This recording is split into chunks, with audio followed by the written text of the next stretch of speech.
सुनाओ south Indian bank limited अब देखिए 26 रुपए 71 पैसे देखने को मिल रहा है एंड 3 बजे का टाइम हो रहा है और ये 26 रुपए 71 पैसे का प्राइस अब 27 रुपए में बदल चुका है, यानी कि डे हाई को तोड़ गया है ये स्टॉक। एंड आपकी क्लोजिंग बेसिस पर अगर आप देखेंगे तो डे हाई पर ही क्लोजिंग दे रहा है, ऐसा नहीं है कि कोई प्रॉफिट बुकिंग आ गई है, ये नोट करने वाली बात है। वापस से अगर आप देखें तो अपमूव जारी है साउथ इंडियन बैंक के अंदर, धीरे धीरे यहां पर तेजी बढ़ रही है एंड इसका यहां पर वेलकम करना चाहिए।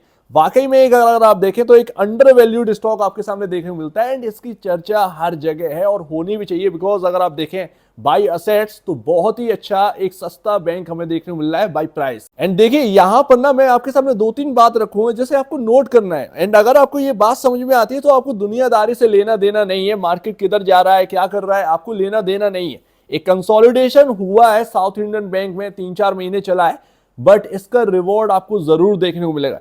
एंड खोने के लिए यहां पर अगर आप देखें फंडामेंटल आपको कह रहे हैं कि खोने की कोई जगह है नहीं। यहां पर एक बात याद आती है फिलिप फिशर की, जो कि यहां पर कहते हैं कि मैं छोटे छोटे प्रॉफिट बुक करने से बेहतर बड़ा प्रॉफिट बुक करना ज्यादा एक समझता हूं एंड यहां पर वेट एंड वॉच की स्ट्रेटजी अपनाता हूं। इससे बढ़िया कुछ नहीं हो सकता, वेट एंड वॉच आप कर ही रहे हैं एंड यहां पर एक बड़े प्रॉफिट के लिए आप तैयार है। आप देख रहे हैं कि ऑल टाइम हाई से गिरा जरूर है, बट आप देखिए कि यहां पर ना आपके सामने ऑल टाइम हाई लगा। कौन सी बैंक अपने ऑल टाइम हाई पर चल रही है? सभी का हाल थोड़ा सा यहाँ पर जो है ना गड़बड़ाया ही है, चाहे आप एचडीएफसी बैंक को ले लीजिए या किसी को भी ले लीजिए। डिपॉजिट के तौर पर आपने देखा साउथ इंडियन बैंक ने एक अच्छा यहाँ पर रेस्पॉन्स दिया था, एक अच्छा खासा यहाँ पर जो है इनका एक इमेज बना है डिपॉजिट की तरफ से। अगर आप देखें किस तरीके से प्राइवेट बैंकिंग के डिपॉजिट खिसके हैं, तो ऐसा हाल कुछ साउथ इंडियन बैंक में हमें देखने को नहीं मिला, जो कि आगे काफी अच्छा बताया जा रहा है। एंड देखिए मेरी बात समझने की कोशिश करिए, नेट प्रॉफिट पर नजर बस इतनी देखिए कि यहां पर आपके सामने 2 साल ही तो हुई है, सिर्फ और सिर्फ 2 साल में ही आपका प्रॉफिट कहां से कहां पहुंचा है। आप पिछले साल के, ये ईयरली प्रॉफिट है, ये ईयरली प्रॉफिट है, सालाना प्रॉफिट है आपके सामने।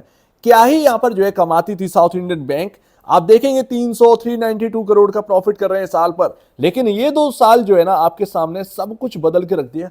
एक पेनी स्टॉक था पहले 7-10 रुपए के आसपास आ चुका था, बिकॉज ऑफ आपके फंडामेंटल कुछ ज्यादा थे ही नहीं, आपके अंदर कोई ग्रोथ थी नहीं, बट ग्रोथ लौटी है। 2 साल ये बता रहे हैं एंड यही सबसे इंपॉर्टेंट है कि साउथ इंडियन बैंक का मैनेजमेंट कोशिश कर रहा है लगातार एंड अच्छा बनने की कोशिश कर रहा है। ऐसा नहीं है कि सिर्फ और सिर्फ हवा में बातें चल रही हैं, ग्रोथ जो है वो आपको जमीनी स्तर पर दिख रही। तो ये सबसे बड़ी बात है जो कि नोट करने वाली है। दूसरी बात आपके सामने ये है कि कंपाउंडेड प्रॉफिट ग्रोथ देखिए, आप 3 साल में 159% का यहां पर जो है जंप देखने को मिला है प्रॉफिट ग्रोथ के अंदर, अगर आप कंपाउंडेड बेसिस पर देखेंगे तो।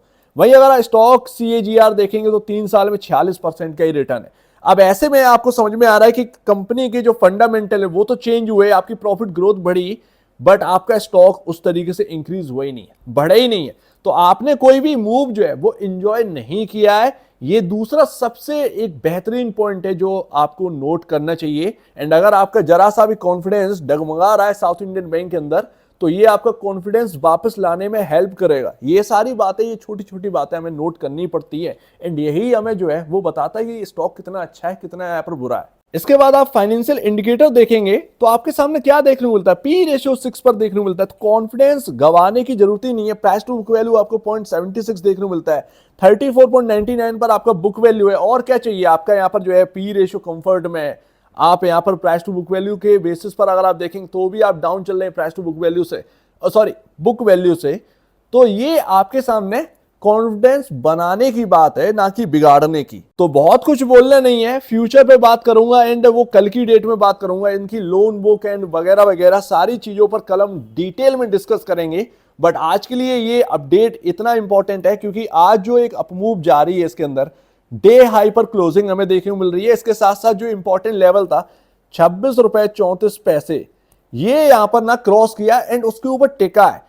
आज आपको जो है 27 रुपए के दर्शन हो रहे हैं, बट मुझे लगता है कि ये तेजी कंटिन्यू करनी चाहिए जब तक ये 26 रुपए 34 पैसे ये स्क्रीन पर टिका हुआ। हो सकता है कि थोड़ी सी प्रॉफिट बुकिंग आए, बट ये 26 रुपए 34 पैसे के ऊपर ही रहेगा। ये एक समझने वाली बात है, ये एक समझ में आ रहा है।